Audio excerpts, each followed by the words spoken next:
Assalamualaikum warahmatullahi wabarakatuh. Perkenalkan, nama saya Ulfa Nuridayah. Saya adalah salah satu mahasiswa di Sekolah Tinggi Ilmu Ekonomi Semarang.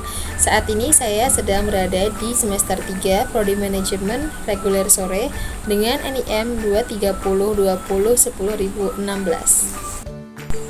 Saya akan menjelaskan bagaimana proses sebuah perusahaan tertutup hingga dia bisa menjadi perusahaan terbuka dan dapat memperjualbelikan sahamnya di Bursa Efek Indonesia.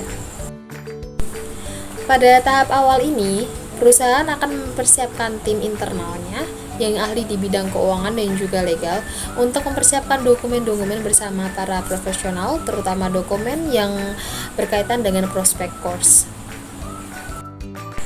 agar nantinya mereka dapat menyampaikan permohonan penyampaian pendahuluan terkait pencatatan saham mereka di Bursa Efek Indonesia. Nah, dalam waktu 1-4 minggu ini, Bursa Efek Indonesia akan meminta penjelasan dan juga beberapa dokumen tambahan, serta meminta perusahaan tersebut untuk mempresentasikan diri.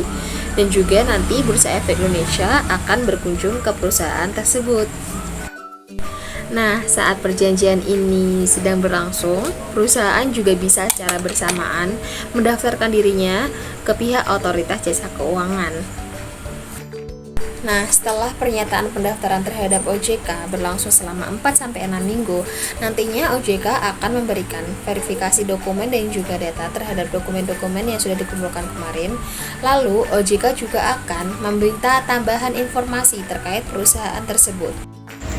Ketika semua itu sudah selesai, nantinya OJK akan memberikan izin publikasi prospektur. Nah, setelah itu, perusahaan bisa mempublikasikan prospektur atau publikasi ringkas di surat kabar, sekaligus melakukan penawaran awal dan juga public expose. Nah, dalam waktu 2-3 minggu berangsur, perusahaan harus tetap memberikan informasi terkait harga dan juga keterbukaan lainnya terhadap OJK, karena nantinya OJK akan memberikan pernyataan efektif terhadap penawaran saham berkala. Mengapa pernyataan efektif itu sangat diperlukan? Karena hal ini berkaitan langsung dengan penawaran saham di Bursa Efek Indonesia.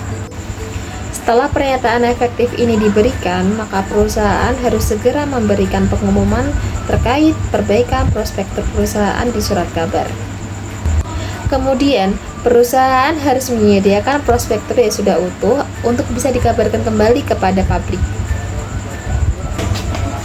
Nah, setelah semuanya rampung, perusahaan bisa mengajukan permohonan pencatatan saham di Bursa Efek Indonesia.